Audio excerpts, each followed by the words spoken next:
Très bien, bonjour à tous. Il est 18h30, donc je vous propose de lancer ce webinaire.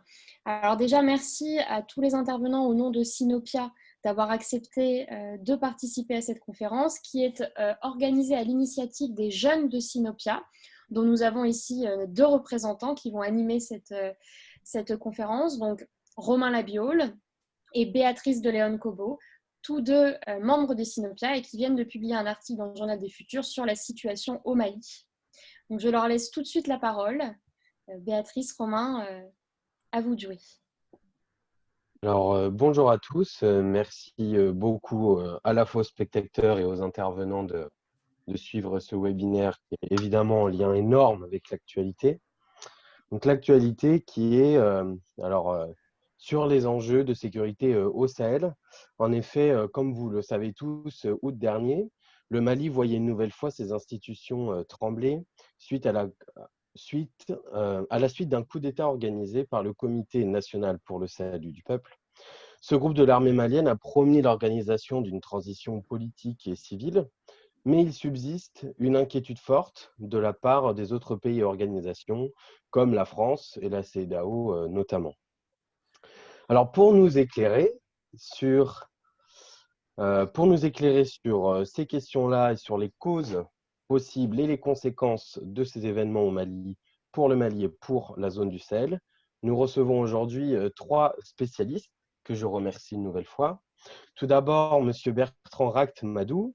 Alors, monsieur, vous êtes Saint-Cyrien de la promotion 1972-1974.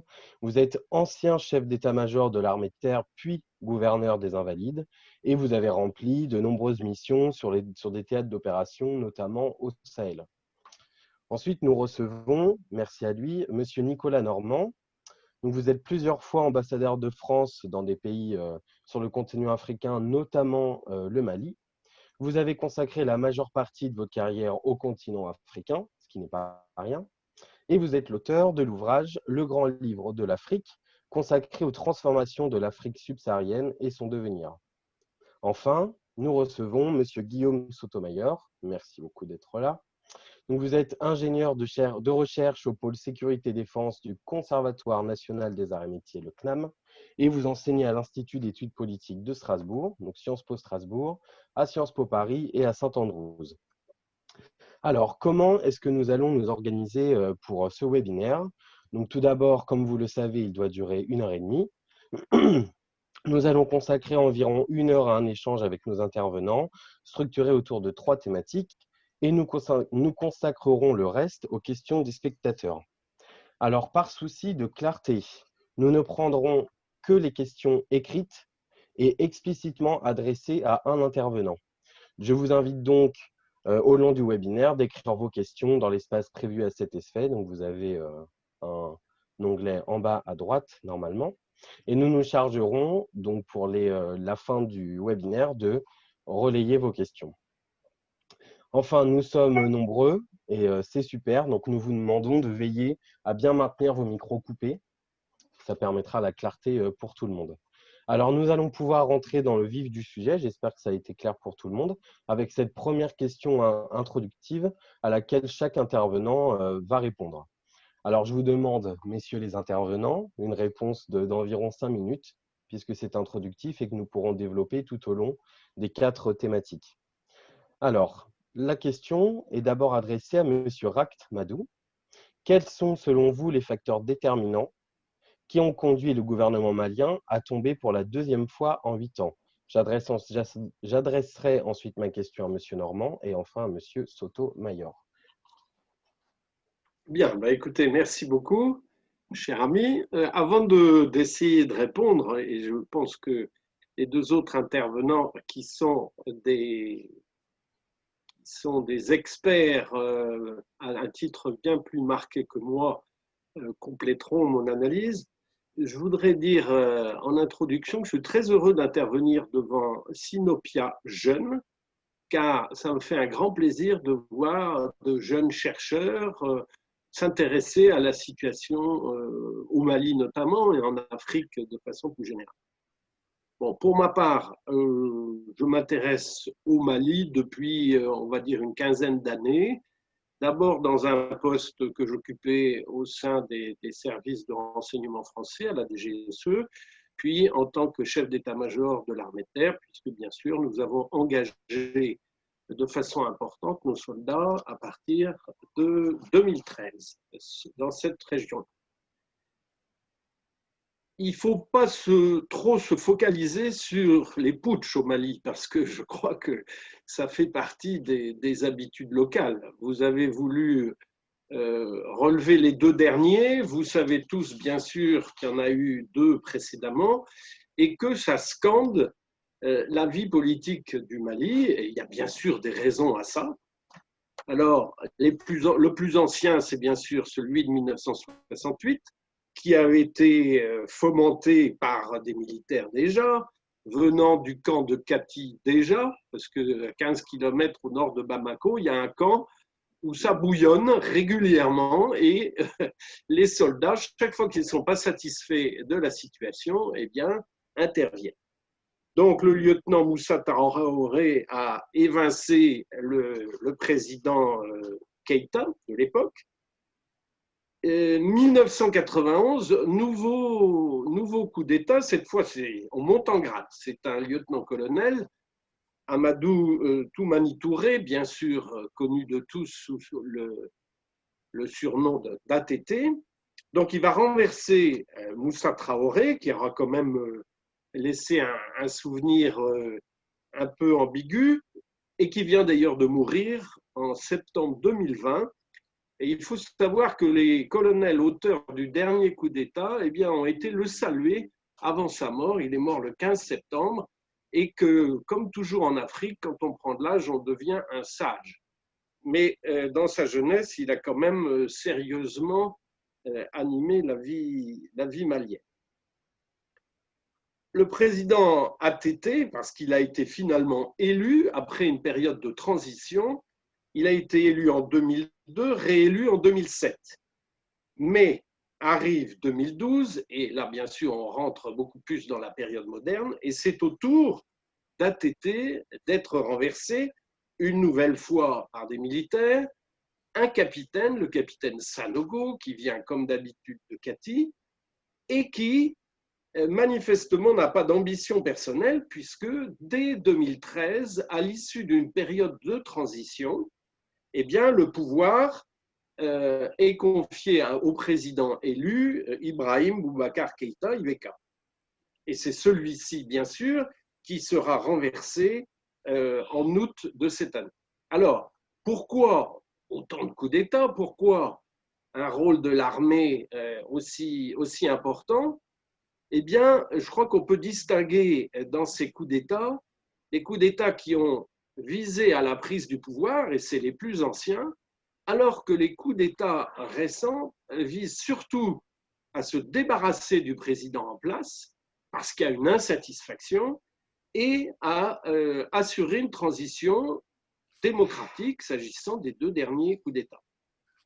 Donc, en 2020, on peut dire qu'on va retrouver comme facteurs déclenchants les facteurs permanents propres au Mali, la faiblesse d'un État malien qui ne parvient pas à imposer son autorité sur tout le pays, une grande dissymétrie entre le sud et le nord du Mali, et vous en connaissez les causes, et puis un mécontentement social et politique très fort qui a été caractérisé par le fameux mouvement du 5 juin.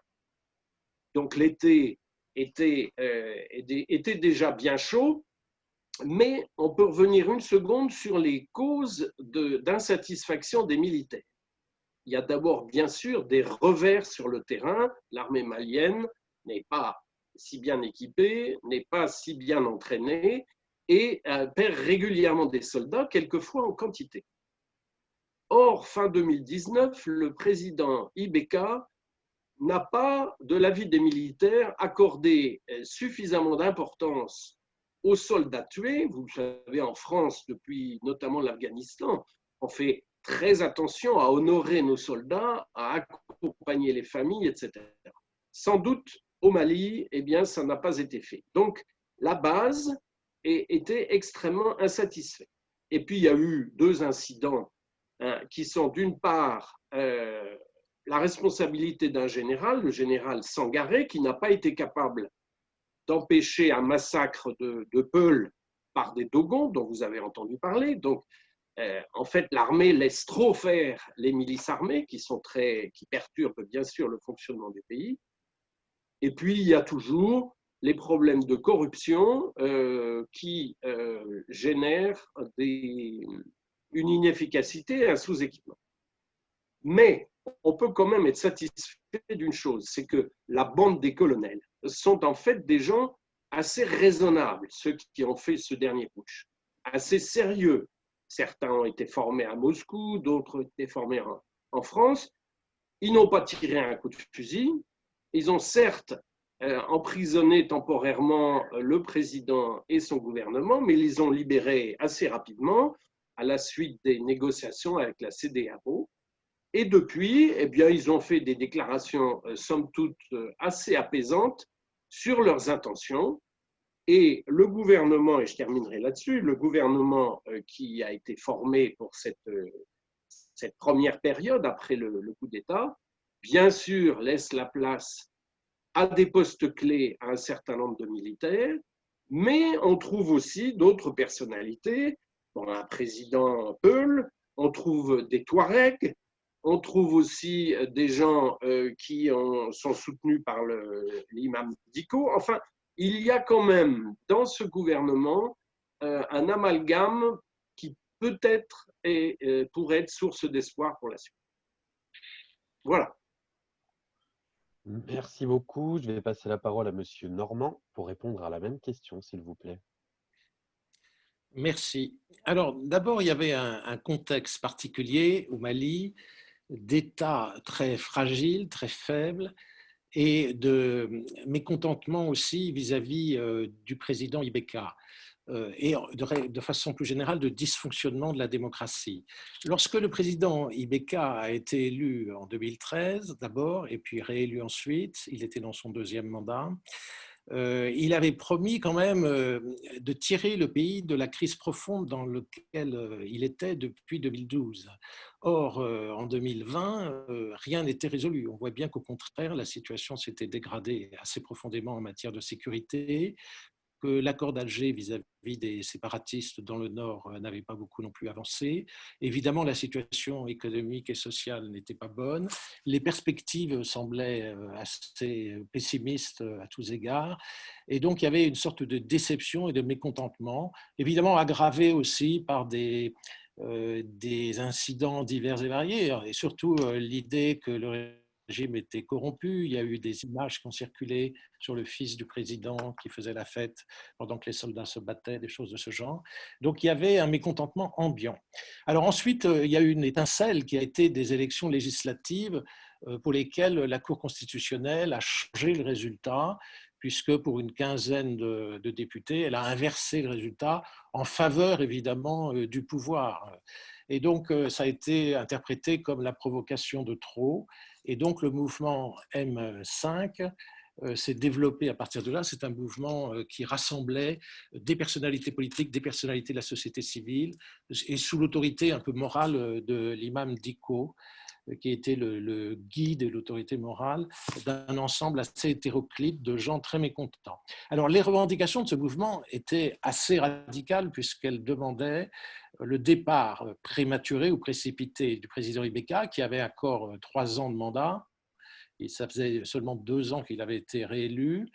Et donc, c'était quelque chose qui était difficilement acceptable dans une démocratie, d'interrompre un mandat d'un président élu simplement parce qu'on est mécontent de sa gestion, de sa gouvernance. Mais c'était sans doute négociable. Je crois qu'il était possible de trouver un accord avec les autorités en théorie si les autorités avaient fait un certain nombre de concessions. Or, le président Ibeka n'a pas fait ces concessions nécessaires. Il n'a pas répondu aux demandes du M5, qui était au minimum de former un gouvernement d'union nationale en changeant, par exemple, le Premier ministre. Or, le Premier ministre lui-même n'a pas non plus été changé. Donc, les petits signes d'ouverture du président Ibeka ont été réputés insuffisants et n'ont pas pu dénouer la crise. À partir de ce moment-là, les protagonistes... Alors, il faut rajouter aussi le fait que pendant les émeutes et les manifestations, il y a eu un certain nombre de morts, entre 10 et 25, qui ne résultaient pas d'une répression vraiment voulue par le régime, mais plutôt d'un dérapage sans doute des forces de l'ordre dépassées par la situation. En tout cas, quoi qu'il en soit, ça a évidemment dégradé encore plus le climat politique, ça a radicalisé les positions, surtout du M5, et on est rentré dans une période de blocage complet du système, dans la mesure où le président et l'opposition M5 ne pouvaient plus discuter, il n'y avait plus du tout de dialogue. À partir de ce moment-là, le pays risquait de se paralyser, les fonctionnaires et peut-être les militaires pouvaient se mettre en grève, on sentait le chaos approcher, et peut-être on voyait quelque chose d'imprévisible, soit les djihadistes qui arrivent à Bamako, soit éventuellement des mouvements extrémistes à Bamako qui essayent de prendre le pouvoir par la force. Je pense à plutôt l'extrême gauche de ce côté-là. Et à ce moment-là, les militaires de la junte, les putschistes, les 5 colonels qu'on a vus ensuite apparaître à la télévision, ont pris les devants, ont renversé, mais comme ça a été dit, sans verser une goutte de sang, le président. Et ils ont voulu en fait faire à la fois de la prévention et des soins en quelque sorte. La prévention, c'était éviter le chaos, remettre en état de fonctionnement minimal l'État qui était complètement bloqué, et puis essayer ensuite d'apporter des remèdes plus approfondis sur les causes du problème. Ils se sont présentés à la télévision en déclarant d'emblée qu'ils voulaient transmettre dans des délais raisonnables le pouvoir à des civils. Le délai raisonnable, ça voulait dire qu'ils voulaient quand même un peu réparer un certain nombre de choses eux-mêmes. Et je partage tout à fait l'avis du général du général qui a dit que c'était des colonels raisonnables, sérieux. Effectivement, ils ne sont pas apparus comme des putschistes ordinaires désireux de prendre le pouvoir par la force, plutôt comme des personnes voulant réparer l'État, le remettre en fonctionnement et céder le pouvoir aux civils. Et ils ont ensuite été sous la pression internationale de la CEDEAO pour transmettre effectivement, et dans des délais plus rapides qu'eux-mêmes l'avaient souhaité sans doute, le pouvoir à des civils. Ce qu'ils ont fait, je crois qu'ils ont organisé des consultations très larges. Ils n'ont pas mis le M5 au pouvoir, donc il y a eu une certaine frustration du M5, parce qu'ils ont voulu mettre un gouvernement et un président neutre, pensant qu'il fallait rester au-dessus de la mêlée, ne pas redonner le pouvoir à une classe politique qui était à leurs yeux quelque peu responsable de la situation et discréditée et impopulaire. Et donc, ils ont voulu plutôt faire un gouvernement technocratique avec un président qui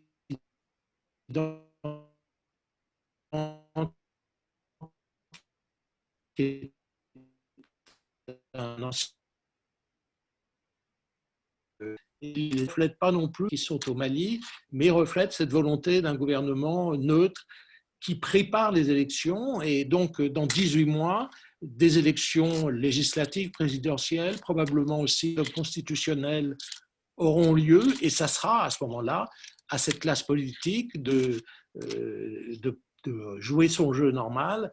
Et ce n'est plus le moment en ce moment de faire le jeu politique. Le moment actuel, c'est le moment de restauration, de neutralité, et ensuite la classe politique reprendra le pouvoir comme c'est le cas dans une démocratie. Donc voilà la situation. Merci. J'invite M. Sotomayor à répondre à la même question. Merci beaucoup. Merci tout d'abord à Sinopia. Merci Romain, merci pour cette invitation. Je suis ravi de faire partie de ce panel pour discuter de ces enjeux très importants, ce qui n'empêche évidemment pas d'avoir une pensée émue pour l'actualité et évidemment de transmettre ici toutes mes pensées et condoléances aux familles endeuillées. Nous partageons. Évidemment. Je crois que cette question doit être abordée de manière absolument transverse. C'est ce que le général et M. Normand ont déjà fait. Je vais m'efforcer d'apporter également une pierre à ces propos sans les répéter. Je crois que c'est une histoire, c'est une linéarité, une chronologie qui doit remonter un peu plus loin, à savoir dans la construction et l'évolution de l'État malien depuis le début des années 90, à savoir depuis la mise en place des programmes d'ajustement structurel et la déstructuration, paradoxalement, de l'État et de la force publique au Mali, aussi bien de son secteur éducatif que de santé, que de gestion territoriale, que d'urbanisme, que de pastoralisme, qui, conjugués à des besoins croissants, voire exponentiels, de certaines parties de la population, ont créé des tensions très fortes, puissantes au sein de la société, qui ont aggravé les tensions ethniques, qui ont aggravé également la vision et l'image de l'État au sein de pans entiers de la société, particulièrement au sein des nouvelles générations. Je reviendrai rapidement là-dessus. Et bien sûr, qui ont laissé également un espace de conquête et un espace d'expression majeur à des acteurs para-étatiques, voire privés, notamment les acteurs prosélytes, aussi bien évangélistes que salafistes, pour constituer une offre alternative de société à l'État transverse. Et j'insiste sur cette dimension. Puisque ici, ce dont on a remarqué, c'est que les ONG salafistes, qui ont encore une fois capitalisé sur les dégâts socio-économiques provoqués par les sécheresses des années 70 et 80, puis par les programmes d'ajustement structurel, via un conditionnement de l'aide d'urgence et la distribution de biens et de services sociaux, ont progressivement gagné un ancrage territorial, une légitimité de la conduite des affaires de la communauté et de la société aux yeux d'une part de plus en plus conséquente des Maliens. Ce qui ne veut pas dire que cette clé de lecture idéologique est la seule qui prévale. Évidemment, il y a des clés de lecture bien plus anciennes, notamment ethniques, anthropologiques, ce qu'on pourrait qualifier d'anthropologique. Mais cette clé de lecture idéologique, ici, elle est fondamentale. Et je vais essayer de vous montrer très, très rapidement pourquoi. Puisqu'en réalité, en prenant pied aussi bien dans l'espace religieux qu'en développant une offre éducative transverse, aussi bien en construisant des madrasas que des centres d'apprentissage du Coran ou des universités entières, aussi bien présente également dans l'espace judiciaire en offrant, et ça c'est un bien clé, encore une fois un sentiment de justice à une population qui ne demande que ça, une égalité face à la loi, dans une justice, encore une fois, qui est dominée par des enjeux souvent kleptocratiques, népotiques, en tout cas à minima de corruption. Et évidemment, en utilisant de manière croissante cet ancrage territorial, cette puissance sociale et médiatique, d'ailleurs, en étant les premiers à avoir investi dans la télévision, dans la radio, dans les débuts des années 90. Et cette puissance dans l'espace social a évidemment constitué un levier de pouvoir dans l'espace politique. Et ce qu'on remarque particulièrement depuis le début des années 2000, dans lequel on remarque que les acteurs religieux dans leur ensemble bien au-delà des acteurs salafistes, réajustent leur stratégie en voulant devenir des acteurs politiques au Mali, notamment via la création du Haut Comité de l'Islam au Mali, donc le HCIM, qui a notamment dirigé le même DICO, mais pas que. Et on remarque donc les religieux dans leur ensemble veulent à la fois avoir leur mot à dire dans la conduite des affaires politiques, des affaires publiques, mais également s'imposer comme des médiateurs et des intermédiaires entre l'État et le peuple, sur tous les sujets de contention. Depuis la négociation sur les salaires des enseignants jusque les négociations avec les groupes armés terroristes. On voit aussi des religieux devenir des législateurs. On voit donc, encore une fois, les religieux jouer un rôle politique croissant. On voit également que le curseur des enjeux publics, du narratif, évolue. Et on voit en réalité que ce qui était présenté auparavant comme un combat idéologique est maintenant placé sur l'image du combat et de la défense de la tradition. Et donc, ce passage d'une défense à un conservatisme religieux à une orthodoxie sociale est brillant, stratégiquement parlant, puisqu'il permet une convergence des opinions qui se retrouvent au sein du M5. C'est-à-dire qu'on combat aussi bien la dégradation des mœurs, qui jurerait avec les valeurs et la morale malienne, aussi bien des tenues vestimentaires inappropriées que la consommation d'alcool ou tout un tas de déviances de société. On combat aussi d'une certaine manière l'émancipation de la femme et surtout on combat les dérives d'une élite occidentalisée dans ses modes de gestion de l'État. On combat avant toute chose la corruption. On combat la corruption en disant que le mode également de gouvernance tel que conçu, le cadre de gouvernance dans son ensemble, c'est-à-dire la loi, les élites et l'appareil d'État, sont conçus pour oppresser les bons musulmans, pour oppresser une partie de la population musulmane et surtout l'exploiter dans le bénéfice d'une micro-élite.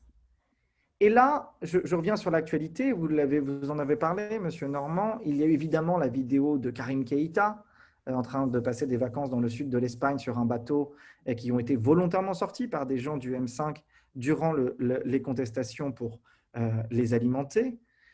Vous avez évidemment les affaires, je peux en citer, il y en a énormément, de l'avion présidentiel ou des contrats d'armement qui sont donc de surfacturation ou de détournement de l'argent public dans des contrats liés à une armée qui manque cruellement encore de moyens techniques. Et donc là, en fait, vous avez une dichotomie majeure puisque vous avez des nouveaux acteurs politiques, parmi lesquels les acteurs religieux et quelques acteurs de la contestation sociale, qui ont fait alliance et qui ont été rejoints dans leur combat face au népotisme par une partie, encore une fois, de l'appareil militaire. Pourquoi? Et c'est là, d'ailleurs, je mettrai juste un dernier élément là-dessus. Pourquoi cette alliance de circonstances? Parce que, encore une fois, et ça, je mets encore une fois un gros point ici sur le rôle de la communauté internationale qui n'a pas vu cette alliance venir. Pourquoi?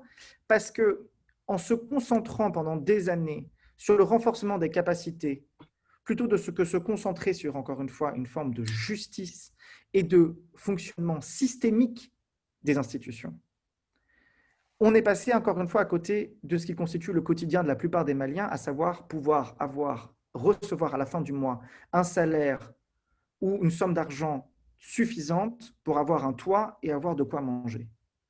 Et donc, éloigné de ce quotidien, ce n'est pas en faisant des formations sur des thématiques complètement éloignées, encore une fois, des priorités des Maliens, et particulièrement de la jeune génération, que la communauté internationale a répondu aux réels besoins et aux réelles attentes, encore une fois, d'une partie conséquente du peuple malien. Cette frustration, cette colère profonde ont été, encore une fois, brillamment exploitées et condensées par les acteurs que je vous ai précités. L'exemple de ça, si vous voulez, c'est que vous ne pouvez pas apporter tout l'armement que vous voulez à une armée en déshérence, qui subit défaite sur défaite, quand vous avez 80% de la soldatesse qui ne reçoit pas un salaire décent à la fin du mois. Et donc cette équation, si vous voulez, c'est à mon avis également, et donc je mets également la communauté internationale dans et ces échecs dans l'explication de ce qui a constitué en fait les facteurs généraux qui ont amené au coup. Je pourrais parler évidemment des questions de la pastoralité, je pourrais vous parler ici des résultats et du fonctionnement des relations politiques entre partis dominants et partis d'opposition. Mais encore une fois, sur quoi je veux insister ici, ce sont les notions de justice et d'injustice, c'est-à-dire, encore une fois, une vision générale de lassitude, une exaspération face à une corruption généralisée des élites et une déconnexion vis-à-vis des besoins immédiats des populations qui, condensés à travers des acteurs variés, ont mené, encore une fois, à une nouvelle réalité politique. Merci. Merci beaucoup à M. Sotomayor. Merci beaucoup à les trois intervenants. Maintenant, nous allons passer à la première partie du webinaire pour discuter des enjeux sociopolitiques de cette crise. Monsieur Normand, les protestations après les élections ont été massivement soutenues par la population civile. Quelles sont les raisons qui les ont amenées à manifester dans la rue? Bon, écoutez, on risque de redire ce qui a déjà été dit. Donc, M. Sotomayor a eu raison d'insister sur cette dimension idéologique, ce décalage un peu culturel entre la plus grande partie de la population et des élites un peu plus occidentalisées.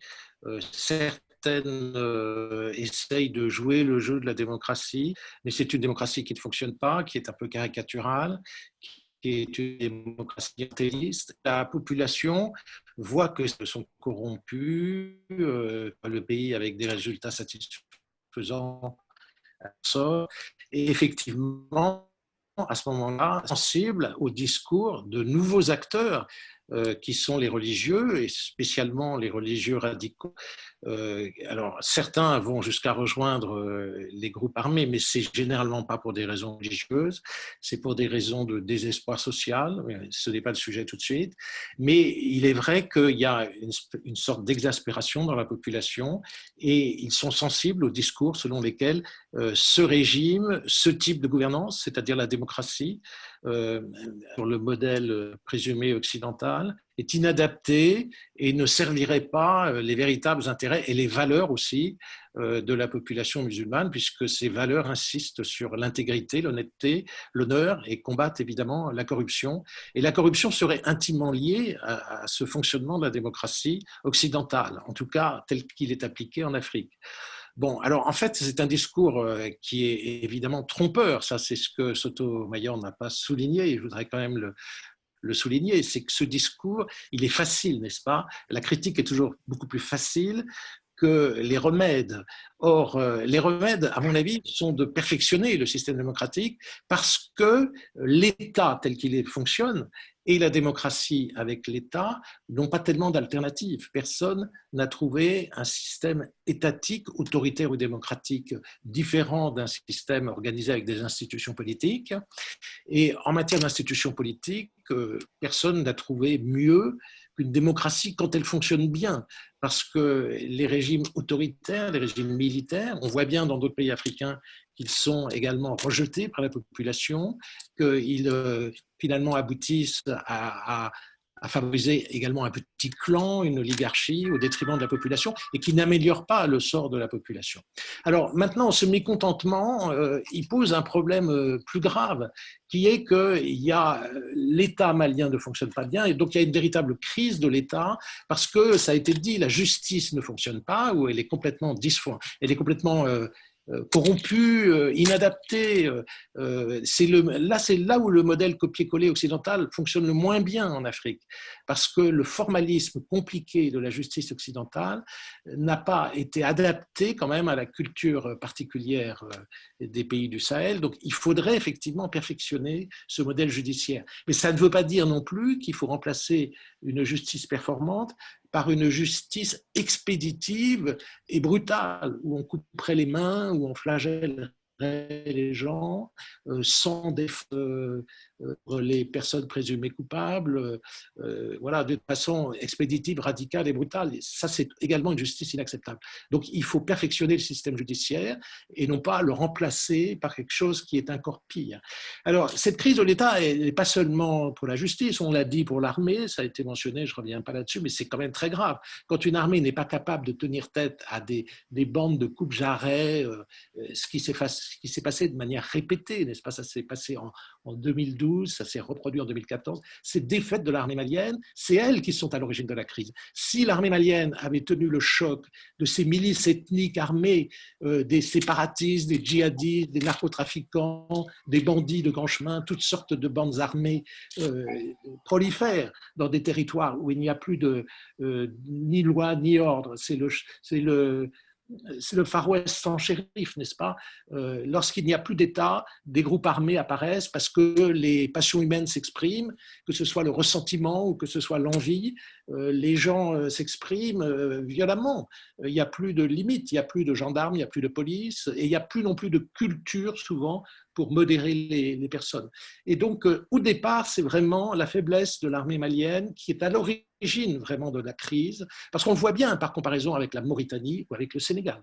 Il n'y a pas de crise en Mauritanie, il n'y a pas de crise au Sénégal, parce que les institutions, et notamment sécuritaires, fonctionnent. Donc, c'est tout à fait essentiel. Alors, il y a aussi une crise aujourd'hui de la classe politique, on n'y revient pas, et ça fait apparaître ces nouveaux acteurs, les religieux, une sorte de crise idéologique qui existe, crise politique qui s'ajoute à la crise de l'État, et se rajoute une troisième crise qui est la crise de la nation, en ce sens qu'autrefois, la nation malienne, qui a un passé glorieux, n'est-ce pas, l'Empire du Ghana, l'Empire Mandingue, l'Empire Songhai, les différents royaumes Mambara, tout ceci, il y avait des structures, il y avait des lieux de civilisation élevés, des bibliothèques, des savants, et tout ceci avait créé une nation avec une histoire magnifique.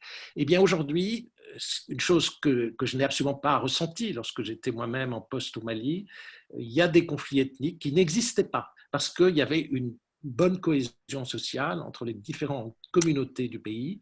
Aujourd'hui, ces conflits apparaissent. Alors, ils apparaissent pour plusieurs raisons.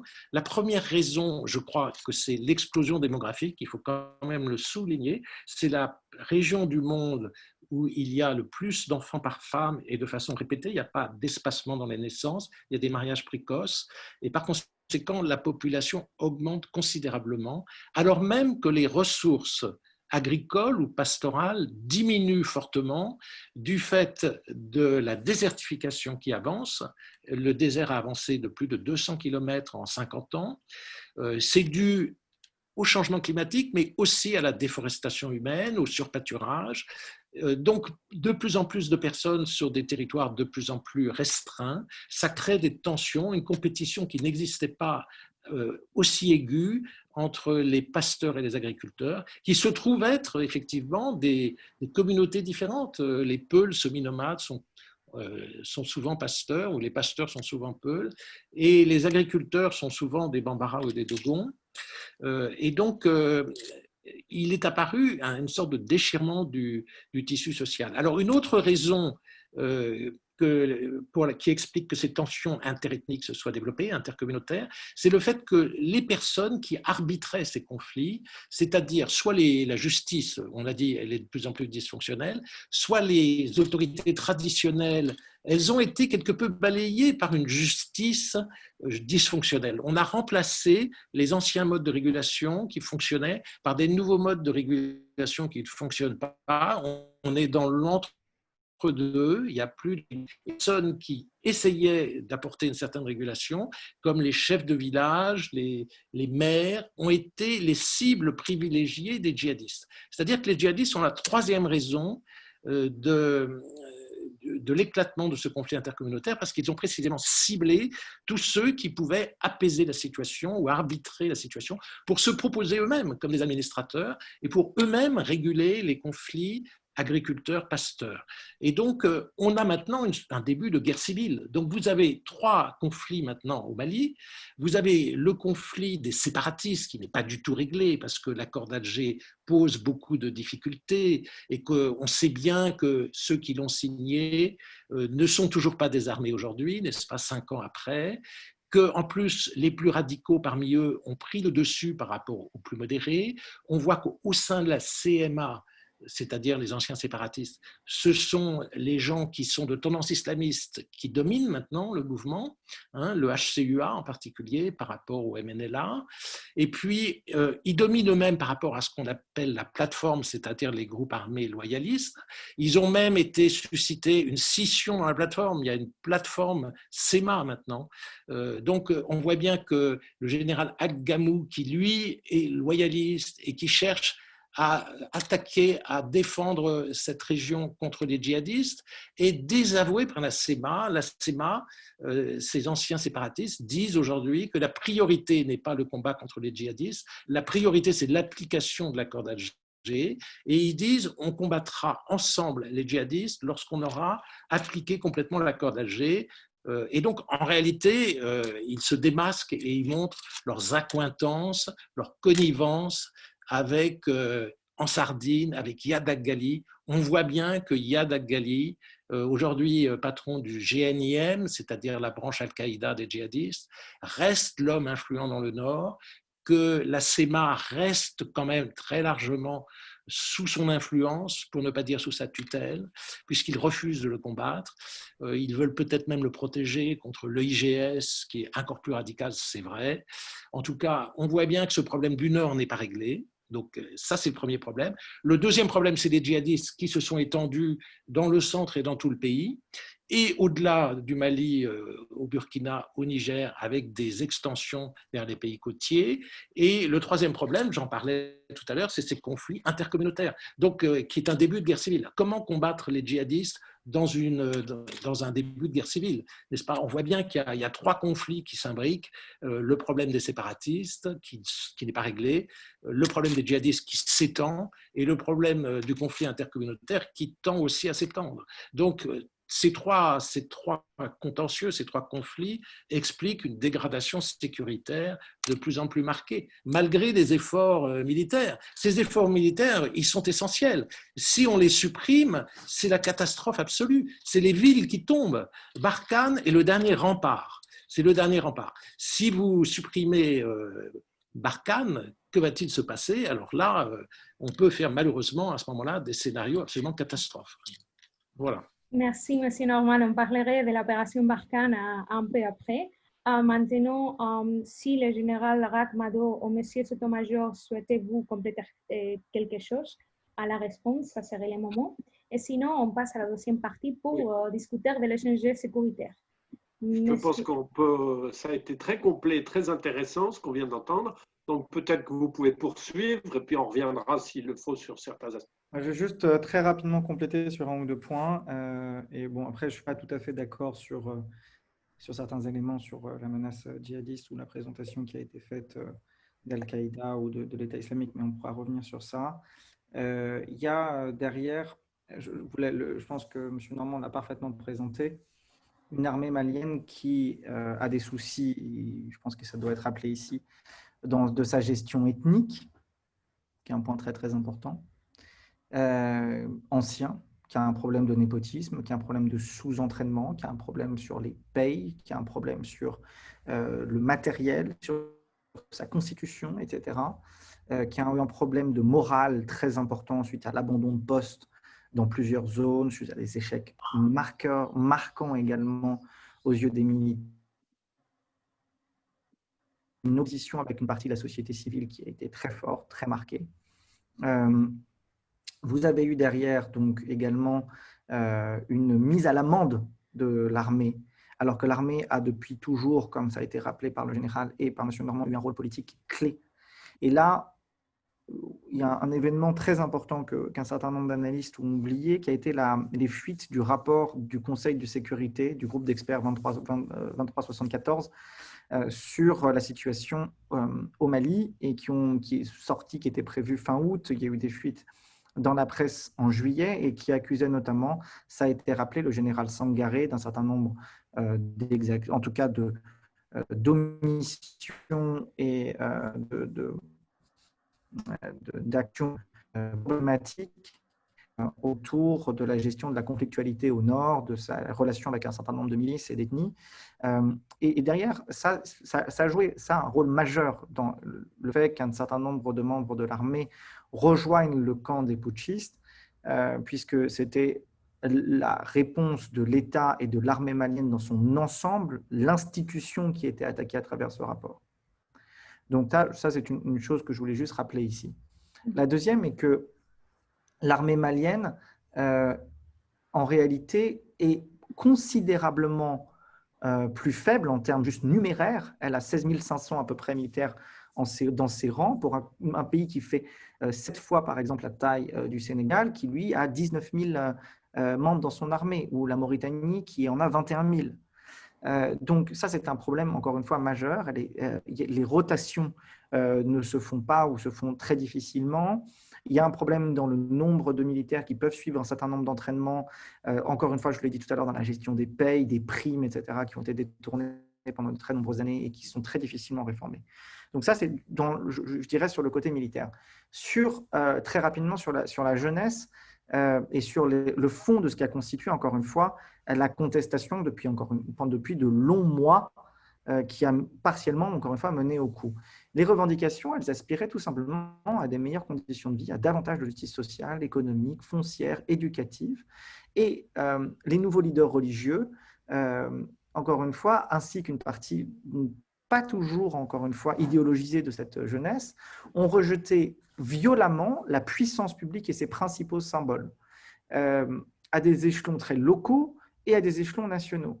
Il y a eu des attaques frontales contre une élite qui a été considérée assez uniformément comme coupable de son népotisme et de son égoïsme. Il y a eu une défiance, encore une fois, face à la pratique démocratique, c'est-à-dire que l'alternance par le vote n'était plus vue comme une voie d'expression crédible de leur mécontentement et ni comme méthode, comme moyen pour améliorer leurs conditions de vie. Et il y avait également une croyance en la nécessité de purifier la société face, encore une fois, à une forme de non-islamité ou de manque de respect à un cadre de vie, à un cadre de régulation islamique qui était vu par certains comme la voie de secours pour, encore une fois, améliorer leurs conditions de vie, pour améliorer le fonctionnement profond de l'État malien et son adhésion face à une justice. Donc, dernière chose sur cela, il y a derrière, encore une fois, une grande colère et un succès derrière des théories complotistes dans le rôle, encore une fois, des Occidentaux, dans les raisons de leur interventionnisme. On a accusé la France d'être là, pour, encore une fois, on continue à l'accuser d'être là pour le pétrole, pour l'or, pour des contrats militaires, etc., ce qui est évidemment le cas. Voilà, je crois qu'ici, ou pour dicter la gouvernance du pays, donc il y a encore une fois une très forte critique de la France et de son opération militaire, malgré le fait que je rejoins M. Normand, je vois très peu d'alternatives actuellement. En réalité, donc, il y a une critique transverse de toute la classe politique et des gens qui sont perçus comme leurs alliés, voire leurs mentors, voire leurs maîtres déguisés. Et donc, derrière, il y a encore une fois une colère qui était ancienne et profonde. Voilà. Merci beaucoup pour cet ajout. Maintenant, nous allons passer au deuxième sujet du webinaire pour discuter des enjeux sécuritaires, notamment du djihadisme. Monsieur Sotomayor, c'est à vous de répondre à la suivante question. En 2012, les djihadistes ont pu s'installer dans les zones de Mali grâce au chaos produit par la révolution Touareg et aussi par les coups d'État de 2012. Cela pourrait-il se reproduire maintenant avec les nouveaux coups d'État? Alors, je tiens juste à émettre une petite nuance pour reprendre votre question. Les djihadistes ne sont pas arrivés au Nord Mali ni au Sahel en 2012. Ils étaient présents dans la région, au nord de la Mauritanie, dans la région de Taoudani, de Kidal, etc., donc au nord du Mali, même dans quelques zones au Niger, depuis le début des années 2000. Et donc, c'était déjà des groupes qui avaient des relations établies avec un certain nombre de chefs locaux, qui avaient toute une stratégie en place dans leurs relations avec les populations locales, dans leurs relations avec, encore une fois, les autorités, et qui avaient une stratégie de recrutement très bien établie. Il y avait là également la présence de combattants qu'on peut qualifier d'étrangers, donc les fameux foreign fighters, puisqu'il y avait sur le sol du Mali des combattants sahraouis, mauritaniens, algériens, voire libyens, et notamment des Maliens nés suite aux grandes sécheresses en Libye, où leurs parents étaient allés chercher du travail. C'est le cas de Talha al-Libi, qui est le véritable grand chef opérationnel d'Al-Qaïda sur la zone, celui qui détenait une grande partie des otages qui ont été libérés récemment. Et ici, en fait, se pose véritablement la question d'une double compréhension. Un, de notre analyse de ce que constitue Al-Qaïda et de la menace transverse qu'il pose dans les sociétés. On a énormément de mal à appréhender ce qu'est Al-Qaïda dans la zone et ce qu'est l'État islamique dans la zone. On continue de penser que l'État islamique au Grand Sahara, dirigé par Abu Walid al-Sahraoui, est une branche complètement indépendante d'Al-Qaïda. Ce n'est pas le cas. Ça n'a jamais été le cas. On voit bien que l'État islamique au Grand Sahara, sous son leadership, n'a jamais revendiqué une attaque au nom de l'EIGS. C'est par la suite l'État islamique en Afrique de l'Ouest, une wilayat, une province de l'État islamique basée au nord du Nigeria qui les a revendiqués à sa place. Et surtout, si on observe les modus operandi de tous les groupes, on voit une uniformité. On voit une uniformité dans, premièrement, les cibles qui sont choisies. En premier lieu desquelles, les représentants de l'État, l'armée et les alliés occidentaux. Un peu la MINUSMA, surtout les Français. Et également, donc encore une fois, les expatriés occidentaux qui vivent dans les grandes capitales sahéliennes. Vous voyez derrière donc une galaxie d'organisations d'Al-Qaïda qui sont apparues aux yeux de beaucoup comme étant complètement éclatées, ils ne le sont absolument pas. Elles ont un fonctionnement centralisé, avec une répartition des tâches, une répartition des zones géographiques qui est très bien pensée, avec notamment un groupe qui est celui d'Al-Mourabitoun, qui était en charge et qui l'est encore de conduire les attaques complexes. Et on remarque derrière cela que depuis 20 ans que Al-Qaïda est présent sur la zone, il a accru sa capacité à conduire des attaques sophistiquées, comme l'a rappelé M. Normand, de plus en plus loin de sa zone classique d'opération au nord du Mali, un peu en Mauritanie ou au Niger, puisqu'il a conduit des attaques dans les capitales, aussi bien à Bamako qu'à Ouagadougou, voire à Grand Bassam, et qu'il s'est même établi, donc encore une fois, au nord du Bénin, et sur une partie conséquente du territoire au Burkina Faso. Donc, si vous voulez, ici, vous avez une situation qui est grave, qui s'est étendue géographiquement, dans les groupes sur lesquels les groupes, encore une fois, se sont renforcés opérationnellement. Vous avez des moyens supérieurs, technologiquement parlant. Ils reçoivent des formations, ils sont en lien régulier, encore une fois, avec la Libye, sur un plan aussi bien opérationnel qu'idéologique que matériel. Et, comme l'a rappelé M. Normand, ils ont maintenant une relation privilégiée, mais qui existe déjà depuis 2-3 ans, avec certaines parties de la CMA, de la coordination des mouvements de l'Azawad, qui est le leader, en tout cas, qui est la force, non pas de jure, mais en tout cas de facto, qui contrôle une grande partie du Nord Mali actuellement. Et de par sa relation avec un certain nombre d'acteurs locaux et territoriaux, ils ont une base opérationnelle maintenant très puissante dans lesquelles les groupes armés autres présents sur la zone ne vont plus les inquiéter. Ils ont également développé toute une offre de justice sociale qui fait qu'ils sont relativement bien accueillis par les populations locales à qui ils offrent un cadre de vie, une sécurité. Et on voit bien qu'ils ont une grande finesse. Je donnerai juste cet exemple. Quand certains engins explosifs improvisés qui ciblent principalement les forces militaires occidentales et maliennes ont touché des populations civiles, vous avez eu un message d'excuse diffusé par Al-Qaïda qui a depuis cessé quasiment d'utiliser ce type d'attaque et ce type d'armement. Voilà, donc c'est un groupe qui est très fin, qui est très sophistiqué dans son fonctionnement, et on voit très bien maintenant qu'il étend ses zones d'opération vers la région de Caille, donc vers la zone Mauritanie, Sénégal, Mali. Il a encore une fois des bases opérationnelles très fortes, et que les négociations, je reviendrai après sur ça, si vous me permettez, Béatrice, un peu plus loin, en fait, vont avoir des conséquences, je le crois, dramatiques à ce niveau. Dramatiques, j'insiste là-dessus. Puisqu'encore une fois, un des groupes qui était capable et qui a le savoir-faire ancien de conduite d'attaques complexes au sein de cette nébuleuse Al-Qaïda, qui domine maintenant de très loin la zone, puisque la branche dissidente de l'État islamique, avec qui il ne s'entendait pas trop, celle d'Abdul Hakim al-Sarawi, a été évincée de nombreuses zones suite à la mort de son leader et à la réponse d'Al-Qaïda depuis le début de l'année. Et bien, maintenant qu'il domine la zone et qu'Al-Mourabitoun maintenant s'est reconstitué quasiment intégralement grâce aux libérations d'otages, que tous ces leaders sont maintenant dehors et qu'ils ont reçu des millions d'euros suite à la libération des otages, moi je suis particulièrement inquiet, effectivement, pour les capitales et pour les populations expatriées, notamment sur la zone. Et n'importe quelle personne qui pense qu'une forme d'entente avec les groupes a été négociée par le gouvernement malien, ici c'était le cas, se trompent dramatiquement parce qu'ils ne le souhaitent pas. Ils l'ont rappelé dans toutes leurs communications également récentes. Merci beaucoup, Monsieur Sotomayor. J'aurais une question pour le général Rakhmalo. Et comment les positions du nouvel gouvernement malien affectent-elles à l'opération Barkhane, dans votre avis, et aussi dans les autres missions impliquées, et notamment les missions européennes et la MINUSMA? Oui, alors effectivement,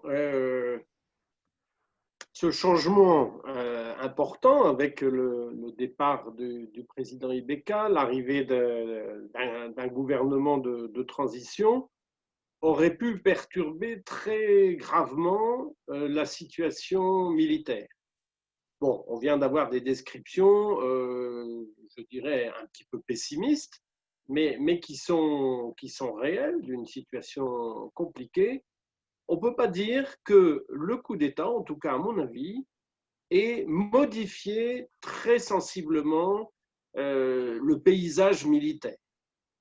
Comme ça a été dit par plusieurs d'entre nous, les colonels qui ont pris le pouvoir et qui ont fait partir Ibeka sont des gens sérieux et qui aimeraient d'abord et avant tout que l'armée malienne soit plus efficace, que ces opérations soient plus fructueuses.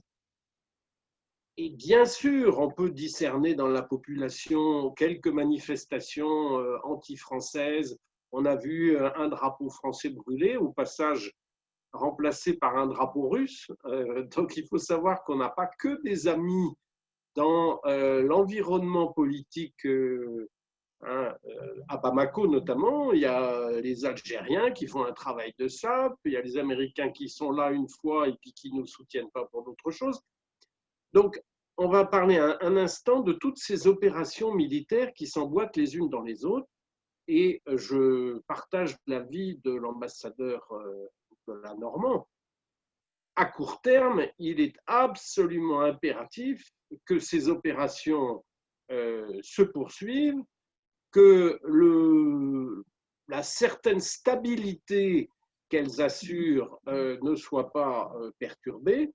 Et évidemment, il faut améliorer leur efficacité. Alors, je reviens un petit peu sur les djihadistes au Sahel. Effectivement, je suis tout à fait d'accord avec Guillaume Sotomayor, ils étaient là bien avant 2012. Et souvenez-vous de tous les enlèvements d'occidentaux qui ont pu être conduits, enlèvements ou assassinats, dans le nord du Mali, mais aussi en Mauritanie, au Niger. Ils étaient conduits par des groupes clairement identifiés, celui de Mokhtar Belmokhtar, celui d'Abou Zaïd, tout ça avec une coordination qui venait d'Algérie, avec notamment Droukdel, qui a été récemment neutralisé.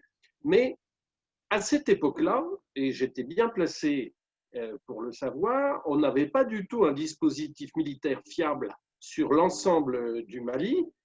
Et en fait, les terroristes étaient inatteignables, car ça n'a pas été beaucoup évoqué par les uns et les autres aujourd'hui, mais le Mali, notamment dans sa partie nord, est un pays bien sûr totalement désertique, mais avec des élongations considérables. Pensez qu'il faut 1 heure à 1 heure et quart de vol pour aller de Gao à Tessalit, qui est au nord du Mali, que ce sont des pistes en sable, c'est-à-dire qu'il faut une bonne journée au minimum au sol, si ce n'est 2, pour arriver jusqu'au nord du Mali, et que bien sûr, cette région étant désertique, eh bien, les groupes terroristes s'y étaient implantés durablement. Et c'était extrêmement difficile à l'époque, avant 2013, à quiconque de parvenir jusqu'au nord du Mali, l'armée malienne y compris. Parce que il faut bien voir qu'un des gros handicaps de l'armée malienne, ça a été très rapidement évoqué par l'ambassadeur, mais c'est que son recrutement est quasiment essentiellement fait de gens du Sud. Certes, 80% de la population, mais ce ne sont pas les mêmes que leurs adversaires, je dirais, au nord du Niger, qui sont des nomades, des Touaregs, des gens habitués à la vie très rustique au fin fond du désert. Et il est certain que le soldat malien de base est mal à l'aise dès qu'il commence à s'engager au nord du pays. Alors, les opérations en cours, eh bien, il y a bien entendu l'opération Barkhane qui connaît malheureusement, et je salue à mon tour et tous les soldats français qui ont donné leur vie depuis 2013 pour le Mali, mais on n'est pas seul, on est aidé pour la formation les pays de l'Union européenne, et ça se poursuit, mais cette formation de l'armée malienne, malheureusement, eh bien, elle donne des bons résultats à court terme, mais dès qu'on laisse passer 3 ou 6 mois, eh bien, le niveau opérationnel du personnel redescend très rapidement. Il y a bien entendu une initiative importante qui est le G5 Sahel, et là, il faut saluer une fois de plus les initiatives françaises, parce que c'est bien grâce à la France qu'on a constitué ce G5 Sahel, et je dirais, malgré l'Algérie, qui voit d'un très mauvais œil que la Mauritanie, le Mali, le Burkina Faso, le Niger et le Tchad se regroupent, s'engagent ensemble avec leur allié principal qui est la France, alors que l'Algérie a toujours considéré que c'était elle qui devait être subsaharienne. Alors aujourd'hui, moi je pense que je ne dis pas qu'il est urgent d'attendre, mais qu'il faut qu'on ait des signes de ce que le nouveau gouvernement malien veut, mais que pour l'instant, la priorité absolue, c'est de retrouver l'efficacité militaire sur le terrain. Il faut donc que les pays européens, que l'ONU, que les États-Unis, s'ils le veulent, continuent à aider l'effort international, aider l'armée malienne. Et ce n'est pas le moment de baisser les bras. Ceci dit, à la date d'aujourd'hui, je ne suis pas convaincu que le nouveau gouvernement malien ait une mauvaise intention vis-à-vis des opérations en cours et a fortiori Barkhane. Merci beaucoup, mon général. Maintenant, on va passer à la troisième partie du webinaire, et que c'est le dernier sujet. Donc, nous voulons discuter l'impact de la crise malienne pour les Sahel, notamment pour le Niger et le Burkina Faso, les pays les plus touchés par la crise politique et sécuritaire. Alors, les 3 intervenants auront l'opportunité de conclure par ces questions. Et si vous voulez ajouter quelque chose, à part de répondre à la question, vous pouvez utiliser ces 4 minutes par intervenant, et après, on passerait à la question du public. Donc, l'ordre qu'on va suivre, c'est en premier lieu M. Nicolas Normand, après M. Sotomayor, et enfin M. le général. Et la question, c'est la suivante. Quel avenir voyez-vous pour les Sahel sur les plans économique, social, politique et sécuritaire. Merci. Merci. Alors, il faut déjà voir un peu la dimension régionale et géopolitique de la crise malienne. Au départ, tout est parti quand même d'Afghanistan pendant l'occupation soviétique de 1979 à 89.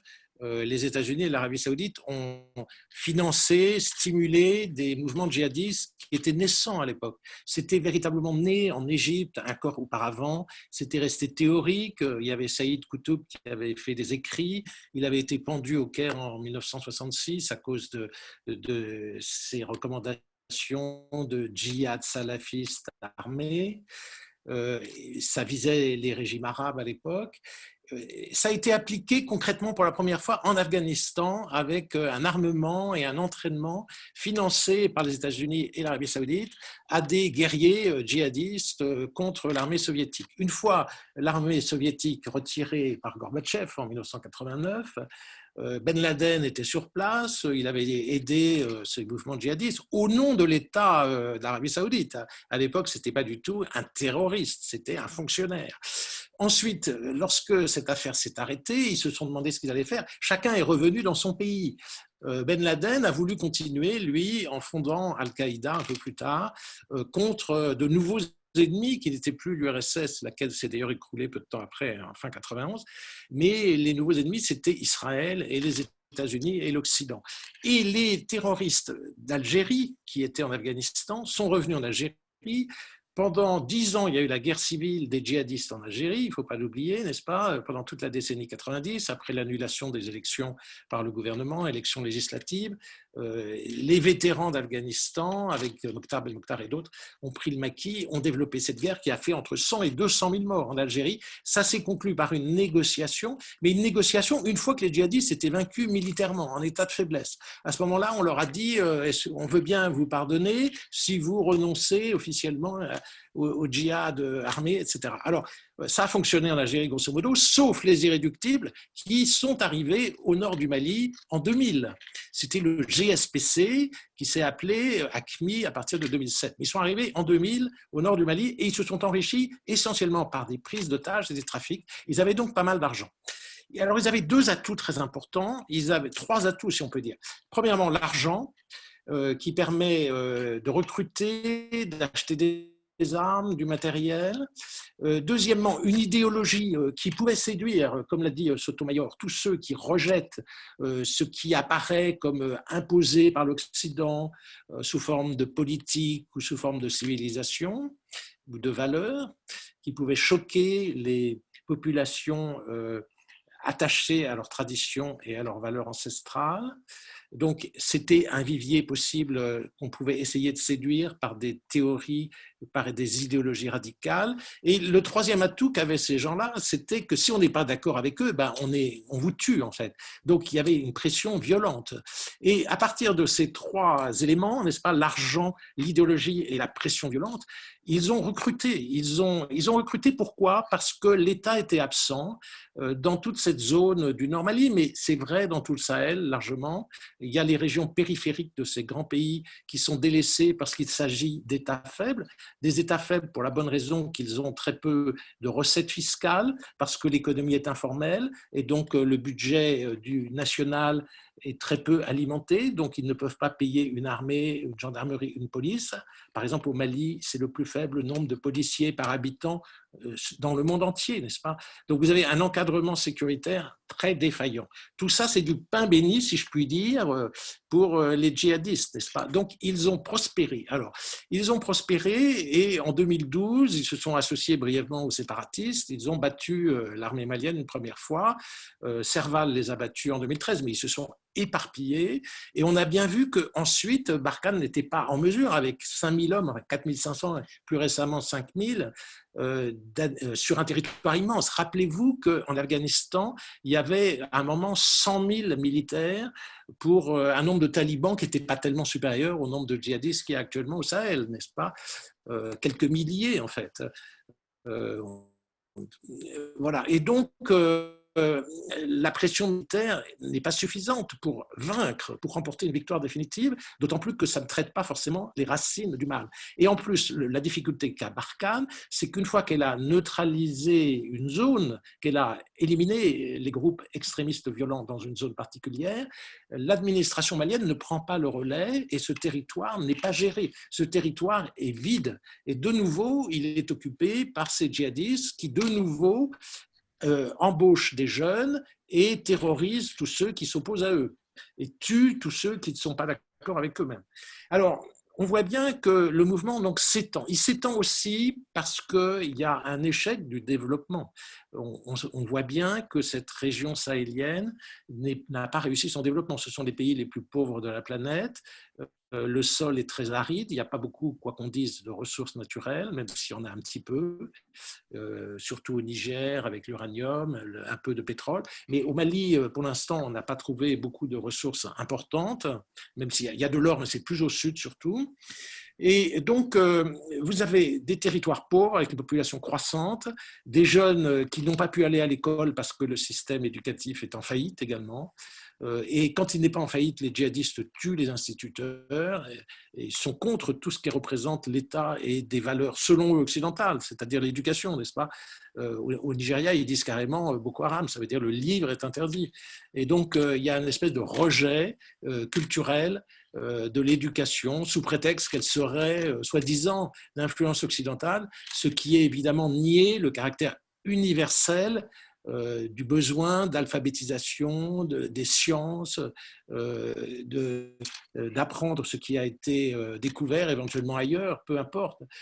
C'est une vision ethnique et raciste de la culture. La culture est quelque chose d'universel. Il faut savoir prendre dans toutes les régions du monde ce qu'elles peuvent apporter de meilleur et non pas se refermer sur une culture ancestrale totalement imperméable à toutes les nouveautés.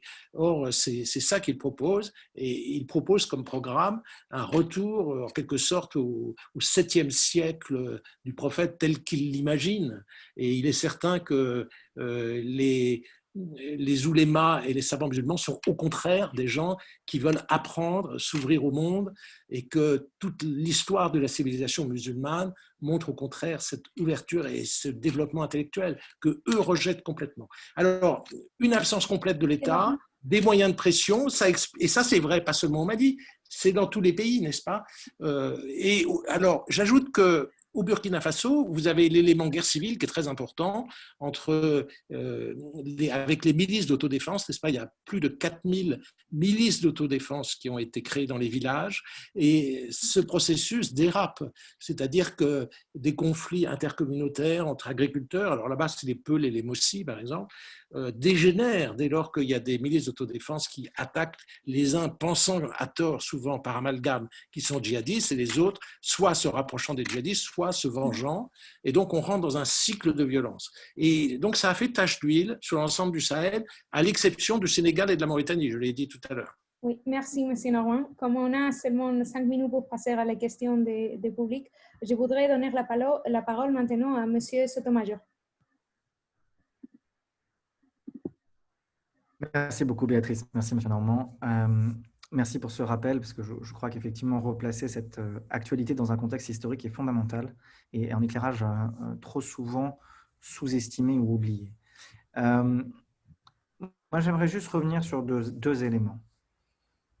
Le premier est que, encore une fois, il y a eu dans la presse des appels réguliers de chercheurs, d'experts et politiques dans les plus grands quotidiens français, un intense lobbying en faveur de la négociation entre des acteurs étatiques, notamment locaux, mais également internationaux, avec les groupes armés djihadistes, soit tous les groupes armés, soit partis. Déjà, une négociation avec un groupe djihadiste, ce n'est pas une mince affaire. M. Normand l'a parfaitement rappelé pour l'Algérie. Ça se fait dans un contexte particulier, avec des méthodes particulières. Il n'y a qu'une organisation qui sait faire ça, grosso merdo, dans le monde, c'est le CICR. Point. Et vous avez derrière des négociations dans des contextes très particuliers qui ont partiellement réussi, parce qu'elles ont réussi souvent pour l'État en question, moins pour les États voisins. Et comme on le voit particulièrement également dans l'actualité récente, l'exemple afghan, voire algérien, qui sont très souvent cités, nous montre en quoi ces négociations peuvent constituer également des erreurs majeures, voire des solutions de facilité. C'est-à-dire de dire simplement la solution militaire ne marche pas, c'est donc la négociation qui est la solution à tous nos maux, c'est trop simple, c'est trop facile. De dire le militaire ne marche pas, c'est par le développement qu'on va réussir. Non, le développement sans sécurité ne marche pas. Si vous avez 80%, il y a une étude récente qui est sortie qui montre que 60% de l'aide internationale est détournée en Afrique. Si vous avez 60% des ressources techniques, financières, humaines qui sont mises à disposition d'une élite népotique, vous arrivez exactement au résultat dont on a parlé précédemment, c'est-à-dire de la violence politique. De la même manière, les négociations, qu'est-ce qu'elles ont comme intérêt supposément? Elles ont supposément pour intérêt une réduction des violences. On voit bien là, en l'occurrence, que ce n'est absolument pas le cas. Puisqu'on a oublié une chose majeure, c'est que les groupes en face ont un objectif politique. Ils veulent changer ce qu'on appelle le manhaj, c'est-à-dire le cadre idéologique et social dans lequel vivent les gens, imposer la charia. Ils se placent dans ce qu'on appelle le djihad défensif. Monsieur l'ambassadeur l'a parfaitement rappelé, c'est-à-dire un djihad à l'appel des populations pour défendre encore une fois leurs intérêts et leurs conditions de vie face à un oppresseur local et étranger. Et là, vous voyez parfaitement qu'on est dans une situation dans laquelle cette négociation n'a en rien réussi à faire diminuer les violences. Il y a eu très récemment une double attaque à Soukoura dans le cercle de Bamkas, dans lequel il y a eu plus d'une dizaine de soldats maliens qui ont été tués. Vous avez un casque bleu qui a été tué le 16 octobre et un autre grièvement blessé au sud de Kidal. La mission des Nations Unies est une de celles qui a connu le plus de pertes depuis son déploiement, puisque de mémoire, il y a eu plus de 200 morts recensés.